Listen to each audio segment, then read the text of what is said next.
Hello नमस्कार सत श्री अकाल अस्सलाम वालेकुम। कैसे हैं जनाब? तो इससे पहले आगे बढ़ूं बता दूं, वो लोग जो 20 जुलाई को बोल रहे थे वो दंगाई के संसद उखाड़ देंगे, उनसे संसद की गरिमा बचाने वालों को सम्मानित करने के लिए निकलो अपने अपने घरों से।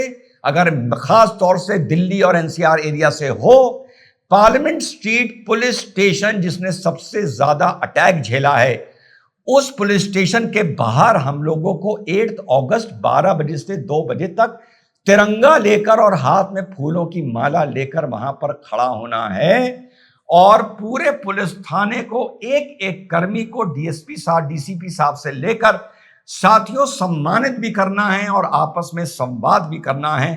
तो परिवार के साथ बड़ी जिम्मेदारी से मित्रों के साथ 8 अगस्त 12 बज के मात्र 2 घंटे के लिए आपको पार्लियामेंट स्ट्रीट पुलिस स्टेशन के बाहर पुलिस को, आरएएफ को, सीआरपीएफ को सम्मानित करने के लिए साथियों हमारे साथ पहुंचना है और एक झूठे नरेटिव के खिलाफ हम लोगों को लड़ना है। आगे बढ़ते हैं। लेटेस्ट आशुतोष क्या बोला और लेटेस्ट अभिजीत दीपके क्या बोला।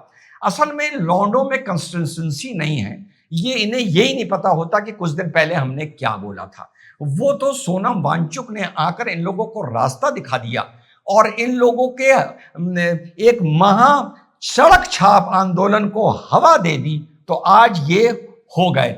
अरे साहब, पता है सरकार ने गलती क्या करी? अब सरकार को मैं क्या बोलूं, बस मैसेज ही तो डाल सकता हूं। कभी भी कोई आमरण अनशन करे तो अगर उसे उठाना है तो 1-2 दिन में उठा लो, जब तक जनता को उसकी पीड़ा ना दिखाई दे उससे पहले ही उठा लो कि वो चलता हुआ जाए और आपके साथ गाड़ी में बैठ के निकल ले। अगर तुमने इतना लंबा इंतजार कर लिया कि उसकी पीड़ा जनता तक पहुंच गई, वेट लॉस हो गया और आपने उसको स्ट्रेचर पर या चद्दर पर लपेट के उठाया और उसकी आंखें बंद देखने को मिली, कमजोर मिला, तो नैरेटिव सरकार के खिलाफ हो जाता है। पर सरकार को समझाए कौन?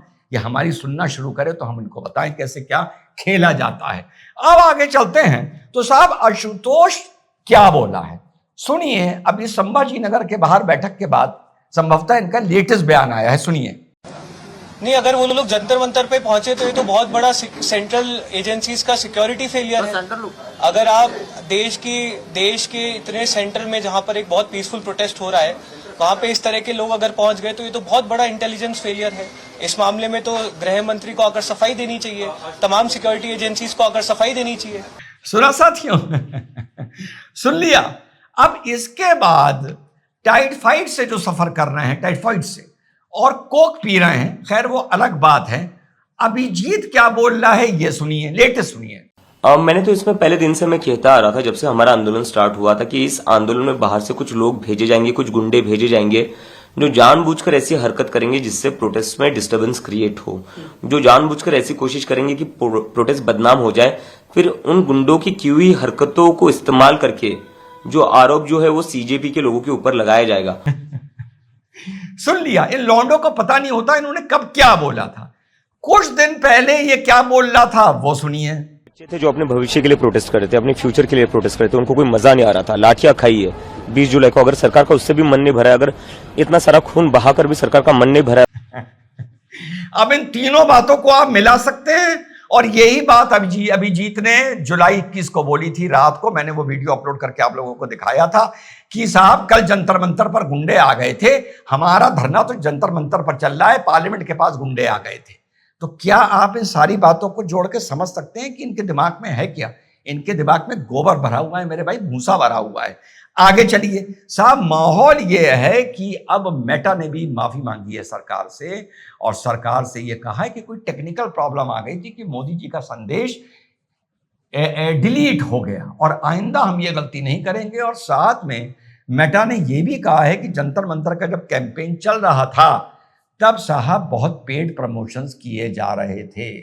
और एक आप लोगों को फर्क बता दूं, सुप्रीम कोर्ट की बात बस थोड़ी देर में करता हूं। अच्छा, पहले सुप्रीम कोर्ट की कर लेता हूं।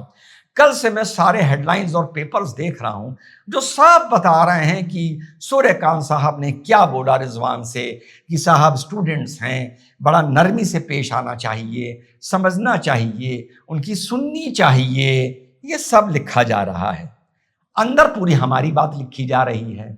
और बड़ी इंटरेस्टिंग बात एक बता दूं, 3-4 पिटीशन पढ़ चुकी थी, क्लब हो चुकी थी, डेट लग चुकी थी, बहस हो चुकी थी। उसके बाद डॉक्टर सैयद रिजवान अहमद की एंट्री होती है एक नई प्रेयर के साथ जिसने सबको चौंका दिया है। और साहब कहते हैं रिजवान स्टूडेंट्स के साथ रहम करना चाहिए, प्यार से पेश आना चाहिए, सब करना चाहिए। लेकिन चलो तुम भी अगर बोलना चाहते हो तो फिर आ जाना 18 को। तुम भी अगर बोलना चाहते हो तो मेरे बच्चे आ जाना 18 को, तुम भी अपनी बात रख लेना। तैया समझ गए ना मेरे भाई। बंद लिफाफे में आप लोगों को बहुत कुछ बता दिया। तो साथियों ये तय है कि आने वाले वक्त में लोगों की बहुत परेशानी बढ़ने जा रही है। जो उधर से एक तरफा स्टोरी लेके आए थे और स्टूडेंट का मातम कर रहे हैं, जिन्होंने पेपर लीक कराए थे वो भी स्टूडेंट थे, लश्कर तैयबा के आतंकी नहीं आए थे बॉर्डर पार से पेपर लीक कराने के लिए। तो फिर उनको भी छोड़ दो। और उनके माँ बाप ने जो पेपर लीक कराने के लिए पैसा खर्च किया, उनके माँ बाप को जेल में डाल दो। तो स्टूडेंट कोई ऐसा शब्द नहीं है कि आपने स्टूडेंट बोल दिया तो आपको बिल्कुल हर चीज से निजात मिल गया। फिर तो ईव टीजिंग भी स्टूडेंट कर रहा है, उसको भी ऐसे ही छोड़ दो। मिसगाइडेड यूथ है, माफ कर दो। भाई हमने कानून में 4 एज पढ़ी थी। एक होती है एज 7 साल से पहले की, उसके लिए लिखा है कि वो कुछ भी कर दे वो अपराध नहीं है। पता है यह बात आप लोगों को। फिर एक जो होती है 12 साल तक की, इसके लिए कहा जाता है कि जब ये अपराध कर दे तो कोर्ट्स को ये समझना पड़ेगा कि उस अपराध के बारे में इसके दिमाग में समझ कितनी थी। ये दूसरी एज हो गई कानून की। फिर तीसरी एज हो गई 18 साल की, कि 18 साल के नीचे अगर कोई अपराध कर दे तो उसको juvenile in conflict with law माना जाएगा और बहुत नरमी बरती जाएगी, लेकिन सजा होगी। फिर एक उम्र हो गई 18 साल के बड़े की। अब अगर ये जो एडवोकेट्स की लॉबी है, अगर ये चाहती है कि इन सबको माफ कर दिया जाए, तो साहब एक लॉ कमीशन में रिप्रेजेंटेशन दे के एक अमेंडमेंट ले आओ कि एक नई एज बना दें 25 साल की, और एक नया कानून ले आए कि अगर एक आदमी के पास स्टूडेंट का अपना आई कार्ड है तो उसको इस तरह के गुनाहों में सिर्फ समझा के छोड़ दिया जाएगा। ये करा दो, मुझे क्या प्रॉब्लम है। आने वाले भविष्य में देश में कोई तकरार तो ना हो कि उनको छोड़ दिया गया था और उनको नहीं छोड़ा जाएगा। तो स्टूडेंट कोई बवाल नहीं है। एक से एक अपराधी स्टूडेंट घूम रहे हैं, एक से एक बलात्कारी स्टूडेंट घूम रहे हैं, एक से एक पेपर लीक कराने वाले स्टूडेंट घूम रहे हैं। अरे पेपर लीक अगर स्टूडेंट्स के मां बाप ने मिलकर कराया, ठीक, तो वो तो एंड में तो सरकार का नुमाइंदा नहीं था ना जिसने पेपर लीक कराया। दो ने मिलकर, एक छापने वाला मान लो, बनाने वाला, और एक खरीदने वाला।